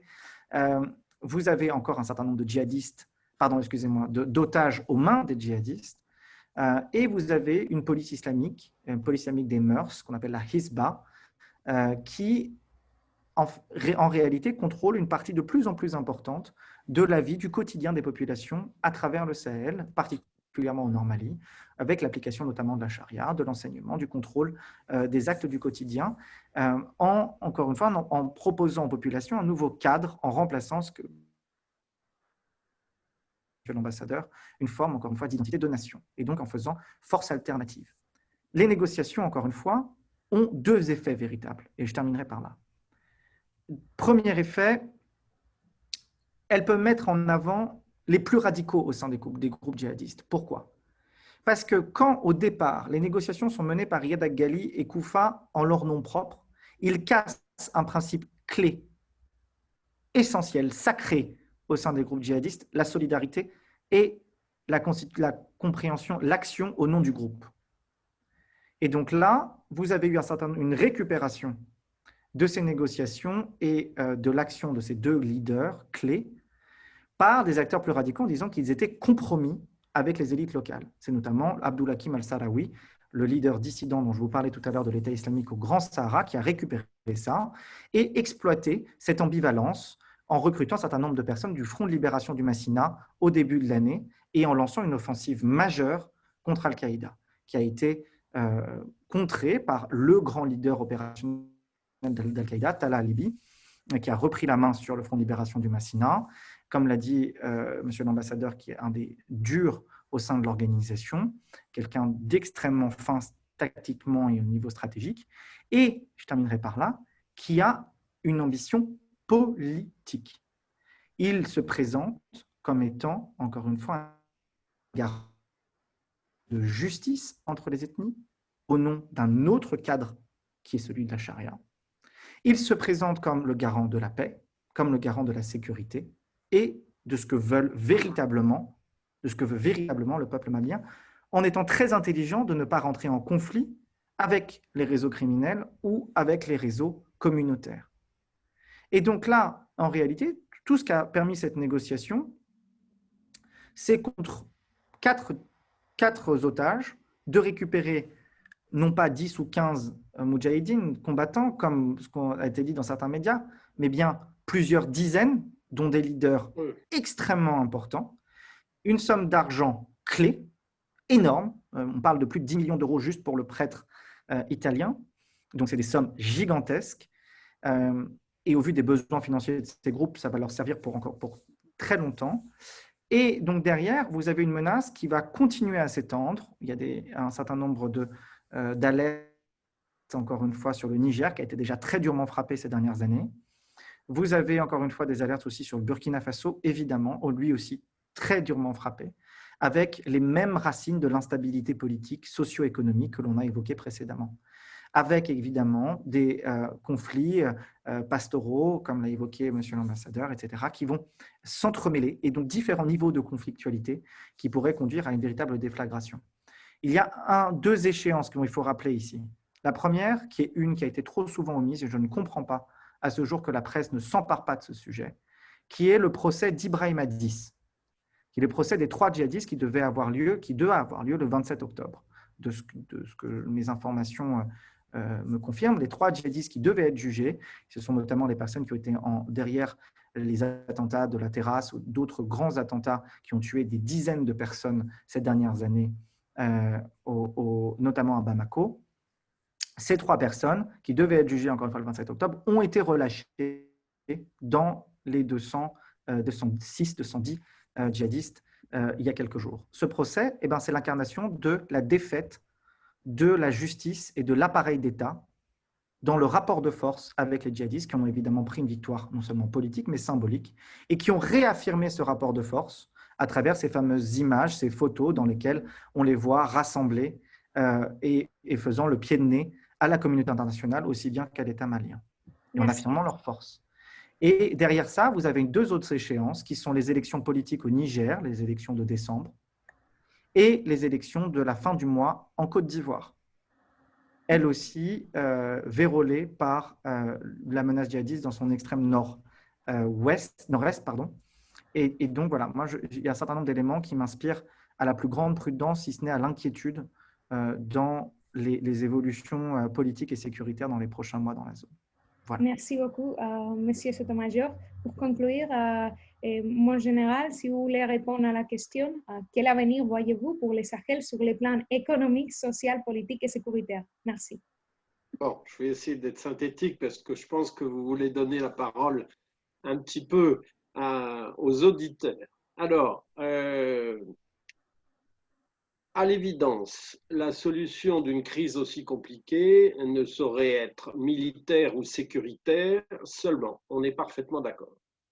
Pour autant, avant d'arriver à une solution politique dans l'imbroglio malien, il faut déjà relancer le développement pour arriver à ce qu'il y ait une paix sociale et que chaque Malien puisse un jour peut-être vivre dans des conditions décentes. Et il est certain qu'il y a un préalable qui est redonner la confiance à la population, c'est-à-dire rétablir l'ordre, c'est-à-dire lutter contre les groupes terroristes, qu'ils soient djihadistes ou seulement, comme une fraction des Touaregs, séparatistes.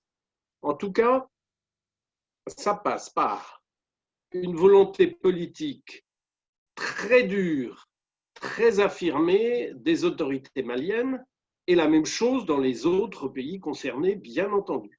D'où l'enjeu des élections à venir.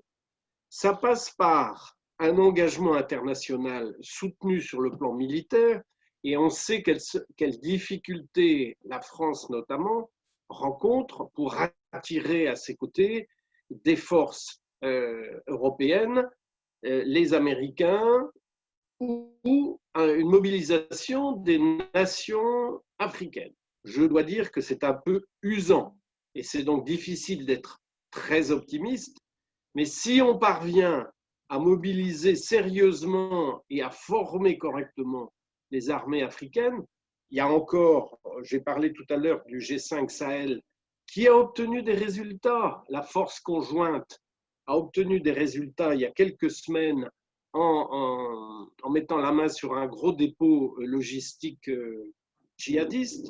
Je rappelle que compte tenu des élongations dans toute cette zone-là, les dépôts logistiques sont essentiels pour que les groupes armés gardent une efficacité.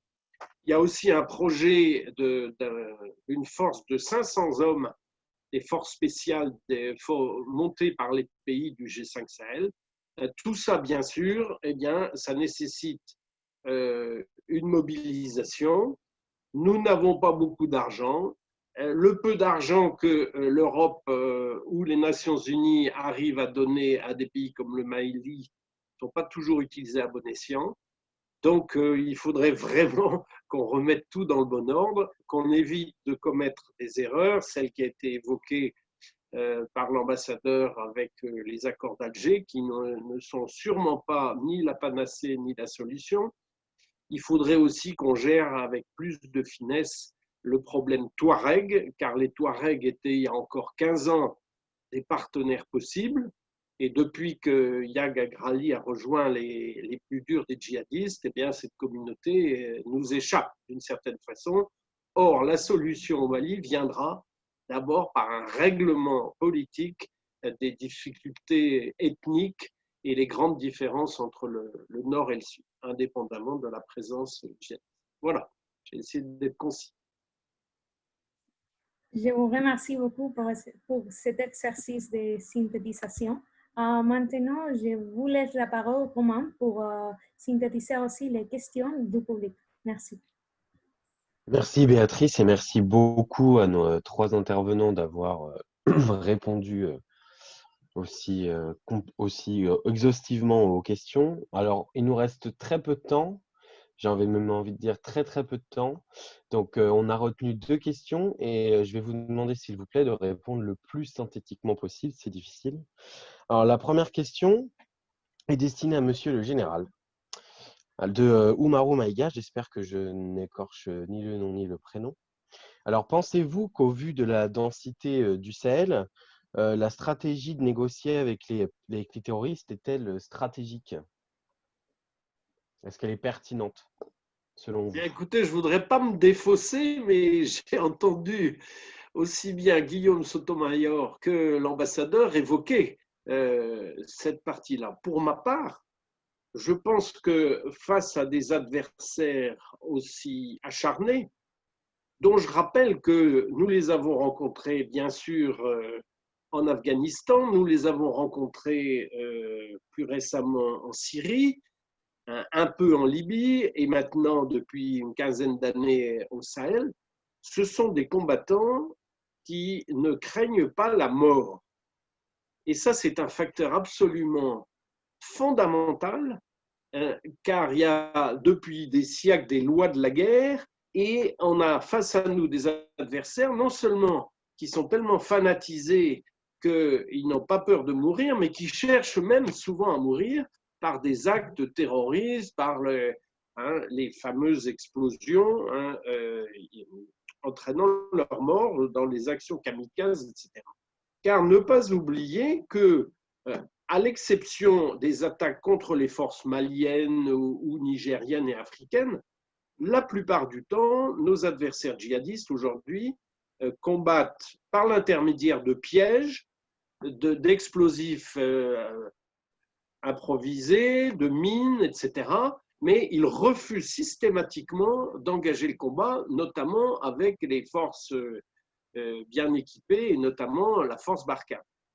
Donc, on n'est plus du tout dans le contexte de 2013 avec la volonté d'un déploiement territorial. On n'est pas du tout dans la logique d'un émirat islamique avec un territoire et une véritable armée. En revanche, comme ça a été dit à plusieurs reprises, ils sont disséminés dans la population et évidemment, ils maîtrisent parfaitement ce mode d'action.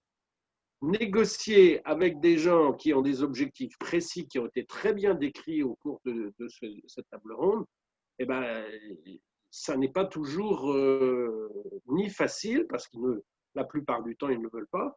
Et si on est contraint de négocier, notamment pour essayer de libérer des otages, eh ben, il y a toujours un revers de la médaille, il y a un prix à payer qui est parfois très fort. Merci beaucoup pour votre réponse. La seconde question s'adresse à Monsieur Nicolas Normand, de la part de Monsieur le colonel Dionisio, j'espère encore une fois que je n'écorche le nom de personne, sur Une question en fait qui s'apprête assez bien à une conclusion, c'est selon vous, quel est le principal enjeu pour le nouveau gouvernement malien pour les 18 prochains mois? Donc après, monsieur développe, il y aurait la question de la Covid-19, la question d'un renouveau constitutionnel, etc. Quel est selon vous le tout premier enjeu principal pour l'année qui vient? Alors, la résolution du problème présenté par la crise au Sahel ne peut pas être résolue en un an. C'est un travail de très longue haleine. Maintenant, ça c'est important. Je crois que le gouvernement de transition va surtout s'attacher à réviser le code électoral et les conditions des élections qui vont intervenir dans 18 mois. Et ça sera déjà beaucoup s'ils remettent en route un système étatique et électoral qui fonctionne. Ils auront déjà rendu un service important au pays. Maintenant, il faut en même temps, évidemment, aussi redonner le moral à l'armée, l'équiper autant que possible avec l'aide internationale. C'est la deuxième priorité. Mais les questions de fond, pour résoudre la crise sahélienne, c'est de remettre l'État dans les territoires qui soit une alternative aux djihadistes pour administrer des territoires d'une façon meilleure et plus bénéfique que les djihadistes. C'est-à-dire des écoles qui fonctionnent, une sécurité qui soit assurée, une justice qui soit assurée, un arbitrage entre les agriculteurs et les pasteurs. Donc il faut des services de l'État, il faut les remettre sur place. Pour l'instant, ils ont déserté, le territoire est abandonné et laissé aux djihadistes. Alors, je ne pense pas qu'ils vont pouvoir le faire en un an ou en 18 mois, mais on pourrait essayer de commencer peut-être de faire quelques actions spectaculaires, de récupérer certains territoires, de remettre un maire, un sous-préfet, un juge, une police et des forces de sécurité sur un territoire qui n'était pas contrôlé. S'ils pouvaient déjà montrer cet exemple comme un succès, comme une première étape vers ce qu'il faut réaliser, ce serait un succès formidable. Merci beaucoup pour cette réponse. Je vais passer la parole à Joséphine pour conclure, si elle nous suit toujours.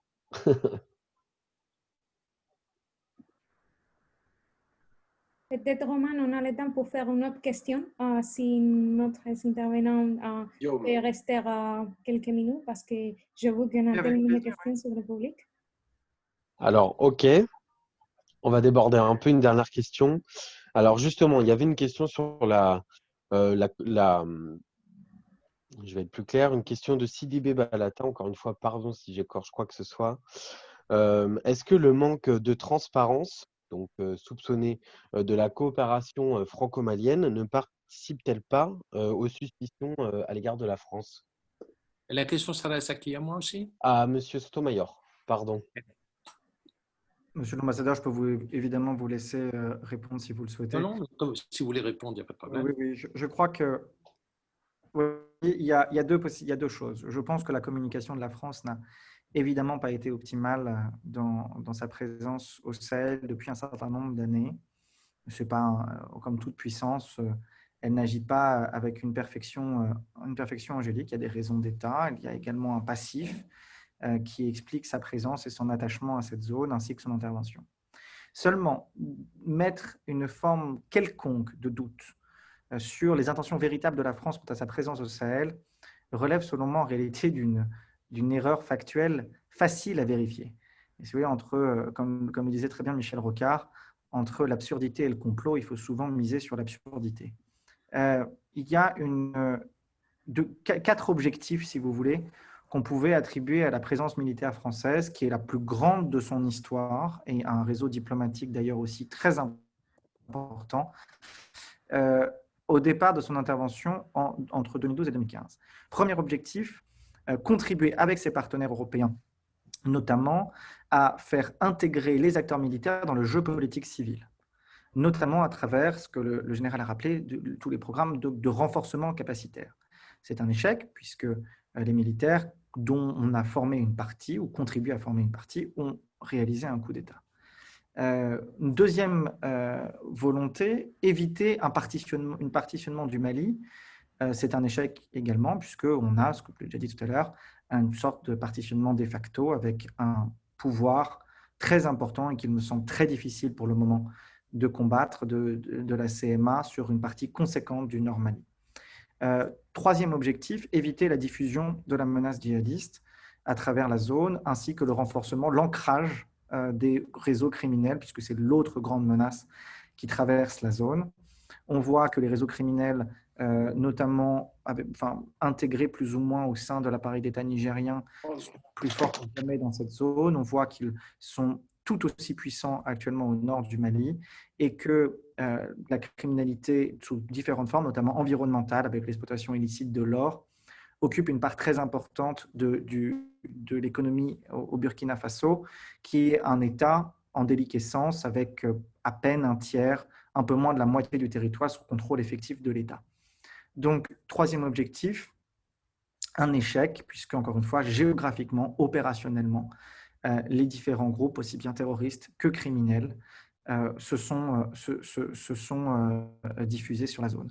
Et quatrième objectif, garantir une forme de relation privilégiée de la France avec un certain nombre des groupes ethniques. Ça, je ne vais pas revenir en détail là-dessus, puisque ça a été très bien dit par mes copanélistes. Il y a en réalité, donc la France a malheureusement perdu une partie de ses relations privilégiées avec un certain nombre de groupes ethniques, aussi bien les Touaregs que d'autres. Donc, sur tous ces plans, si la France avait une entreprise machiavélique en tête dans son investissement au Sahel, eh bien, ce plan n'est malheureusement pas arrivé à exécution, ou heureusement, je ne sais pas. Et donc, il faut, je crois, vraiment analyser la présence française, non pas sous une volonté d'enrichissement ou autre, c'est un engagement qui est bien plus complexe et qui ne doit pas être taxé, encore une fois, par des théories complotistes ou autres sur les notions derrière. Vraiment, j'insiste là-dessus. Enfin, et il faut le signaler, la France, le dernier texte d'Al-Qaïda sorti il y a 3 jours, le rappelle parfaitement, est la cible numéro 1 d'Al-Qaïda sur le continent actuellement africain, particulièrement sur l'Afrique de l'Ouest. Dans son dernier texte, ils appellent l'intégralité des populations musulmanes à s'attaquer aux croisés français et à leur occupation supposée de la zone. Donc oui, il y a des problèmes de communication, peut-être des problèmes de stratégie, ça a été déjà évoqué, qui nécessitent d'être réajustés. La solution militaire n'est évidemment pas la seule et l'unique qui doit être privilégiée. Une solution de développement par l'éducation, par le soutien à la culture, à la santé, évidemment à la justice, à l'agriculture. Petite anecdote, l'agriculture est 2% des programmes d'aide internationaux, alors que 60% des populations locales travaillent dans ce secteur d'activité. Voilà, il y a un réajustement stratégique à faire, un réajustement de l'articulation des différentes initiatives présentes dans la zone. Il faut en tout cas continuer à s'y investir. Et je rejoins les deux intervenants, le général et l'ambassadeur, pour leur rappel à maintenir encore une fois un engagement international fort et à ne pas laisser le terrain aux forces armées djihadistes ou criminelles dans la zone. J'espère que j'ai répondu à votre question. Je suis sûre que vous avez répondu très bien à la question. Merci beaucoup. Pour conclure, parce qu'on a déjà dépassé un peu l'horaire, est-ce que le général Bertrand Rakhmadou ou monsieur Nicolas Normand, vous souhaiteriez conclure? Voilà, en une petite minute, nous donner votre mot de la conclusion. Monsieur l'ambassadeur, je vous en prie. Écoutez, je risque de me répéter un peu. Je crois que la situation est très très grave au Sahel et il me semble que la communauté internationale n'a pas pris la mesure de la gravité de la situation parce qu'elle n'a pas changé fondamentalement son mode d'action. Par exemple, en matière d'aide au développement, elle continue de promouvoir des petits projets un peu traditionnels alors ça ne fonctionne pas, alors qu'il faut aider l'armée malienne, il faut lui fournir des équipements et il faut lui fournir des techniciens, des conseillers pour faire fonctionner ces équipements, pour lui donner une supériorité technologique sur ces groupes extrémistes armés. Il faut aussi soutenir la justice, il faut soutenir l'administration, notamment l'administration fiscale. Donc il faut reconstruire l'État malien, il faut, je crois, mettre le paquet là-dessus, afin que les Maliens soient responsabilisés, que ce ne soient pas des étrangers qui fassent du développement, mais que ce soit l'État malien lui-même qui le fasse à partir de services publics déployés sur le territoire pour être une alternative positive à l'action des djihadistes. Les djihadistes rendent malheureusement certains services à la population dans la mesure où il n'y a aucun service public disponible. Donc ils assurent une certaine justice, même si c'est une justice expéditive, ils assurent un certain arbitrage, ils ramassent eux-mêmes de l'argent sous forme quasi fiscale, etc. Donc il faut empêcher cette administration alternative qui est absolument mortifère, qui repose sur la mort, la violence, la menace, et un projet de civilisation qui est totalement la négation de tout ce qui a été construit en matière de progrès depuis 2000 ans pratiquement. Donc, pour que l'État malien se réveille, se redynamise, et pour ça, il faut que la communauté internationale prenne la mesure de la gravité. Et franchement, ce n'est pas le cas aujourd'hui. Je trouve que l'aide française, internationale, américaine et autres n'est pas à la hauteur des enjeux. Et il faut vraiment un effort énorme. Les Américains sont presque absents. Ils bloquent la force du G5 Sahel en refusant qu'elle ait un mandat coercitif chapitre 7, ce qui est assez incroyable. Donc, ils ne veulent pas qu'elle puisse attaquer, ils veulent juste qu'elle soit en légitime défense, ce n'est pas du tout le problème. Et les Américains et les autres pays doivent aider les armées du Sahel. Il faut commencer par là, quand même. D'abord, rétablir un peu de sécurité, armée, police et justice. Et ensuite, aider l'État malien à se redéployer sur le territoire. J'espère que cette prise de conscience sera faite, qu'on n'attendra pas une catastrophe totale. Dans la catastrophe totale, on peut imaginer qu'il y aurait un État islamique territorialisé, comme on a vu en Irak avec Daesh, et qu'à ce moment-là, ce soit traité par des bombardements massifs. C'est comme ça que ça s'est produit en Irak. Eh ben, il faut éviter la répétition d'un tel scénario. Il faut que l'État malien ait les moyens de réagir et il faut l'y aider. Voilà. Merci beaucoup. Général Bertrand Rakhmadou? Moi, je dirais un seul mot au nom de l'ambassadeur et de Guillaume Sotomayor. Je vous remercie. Je vous remercie Béatrice, je vous remercie Romain, Laura. On a été très heureux de passer un instant avec vous sur un sujet absolument majeur. Et je félicite donc l'équipe de Sinopia Jeunes pour cette bonne initiative. Merci. Merci. Merci beaucoup, Général. Guillaume, un mot très très rapide de conclusion? Merci à vous tous. Je me joins tout à fait aux paroles de l'ambassadeur. Il ne faut également pas bosser que sur les capacités, mais également sur le fonctionnement et sur l'intégrité de ces institutions si on veut que quand elles reviennent dans les territoires, elles soient acceptées et légitimes aux yeux des populations. Voilà pour mon mot de conclusion. Et je le rejoins également sur l'urgence de la menace qui est particulièrement inquiétante. Merci beaucoup à vous d'avoir organisé ce panel et de nous y avoir conviés. Merci encore. Merci à tous. Merci à Béatrice et Romain pour leur animation et pour leur initiative. Sans eux, cette conférence n'aurait pas eu lieu. Donc vraiment, merci à tous les deux. Et puis à très bientôt. Très bonne soirée à tous. Merci. Merci. Hop là.